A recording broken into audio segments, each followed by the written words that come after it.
Selamat pagi Bapak Ibu saudara yang dikasihi oleh Tuhan. Shalom. Salam sukacita untuk kita sekalian. Kita bersyukur pagi ini kita berjumpa kembali dalam program Renungan Harian GKPO Halim Perdana Kusuma.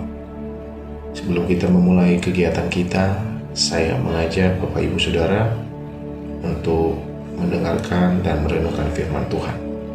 Mari kita awali dengan doa.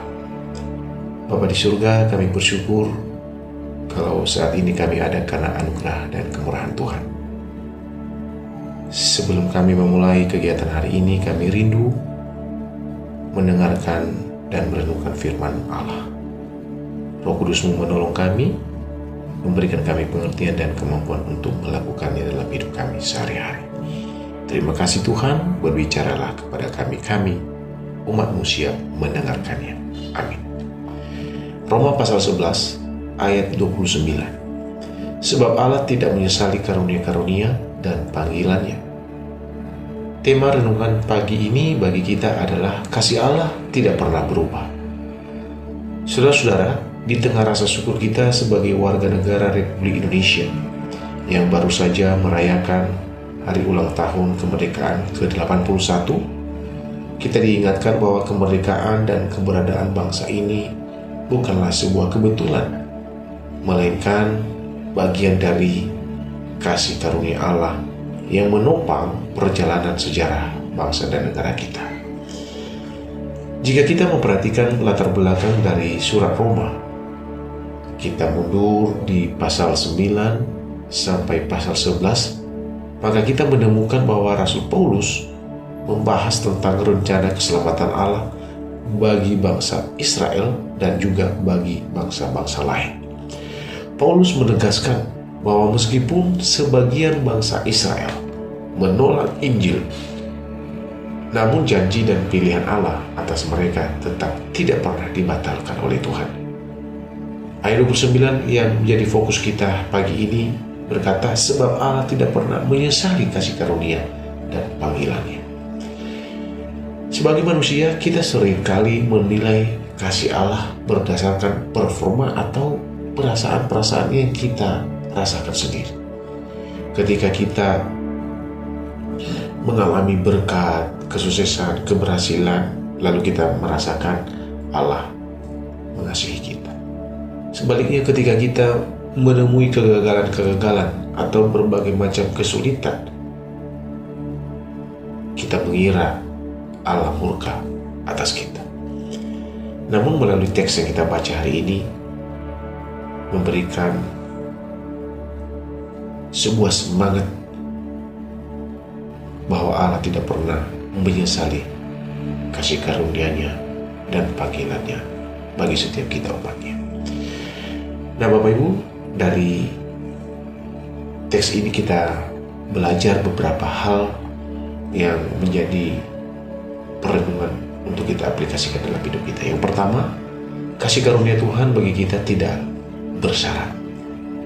Allah memberikan keselamatan, talenta, Allah memberikan bakat dan panggilannya bagi setiap orang, bukan karena seseorang atau karena kita layak atau sempurna, melainkan semata-mata karena kemurahannya.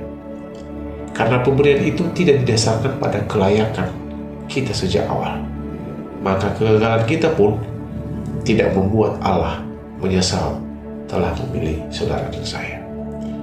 Berbeda dengan manusia, sering berpaling oleh karena tujuannya tidak tercapai atau harapannya tidak sesuai dengan kenyataan yang ada. Itu yang bisa kita temukan dalam teks ini. Karakter Allah yang luar biasa berbeda dengan manusia. Yang kedua, kesetiaan Allah melampaui ketidaksetiaan manusia. Manusia mudah berubah pikiran. Kita sering membatalkan janji kita ketika kita kecewa, atau hal-hal yang lain yang sering muncul ketika kita diperhadapkan dengan hal-hal yang tidak sesuai dengan rencana dan keinginan kita.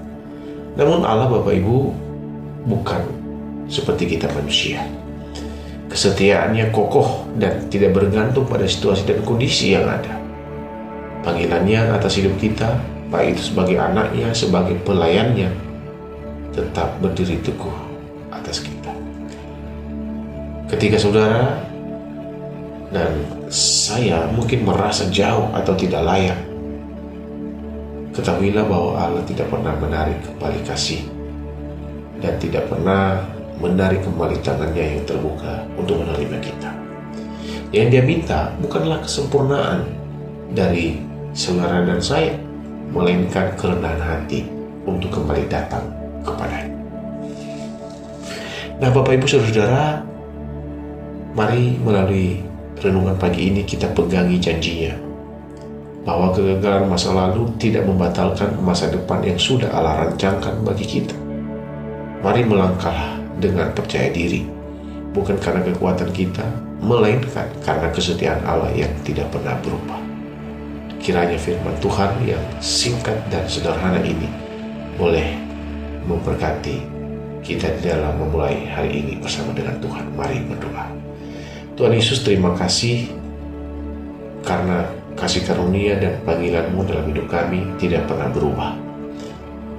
Ampuni kami jika selama ini kami sering ragu akan kesetiaan-Mu.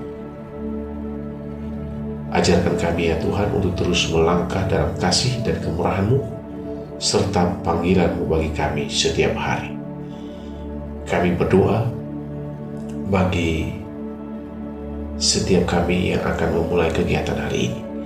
Sertai berkati kami Tuhan oleh kuasa Roh Kudus-Mu memimpin menuntun kami, agar setiap kegiatan kami hari ini mampu kami lakukan dengan berhasil dan membawa kebahagiaan bagi setiap kami.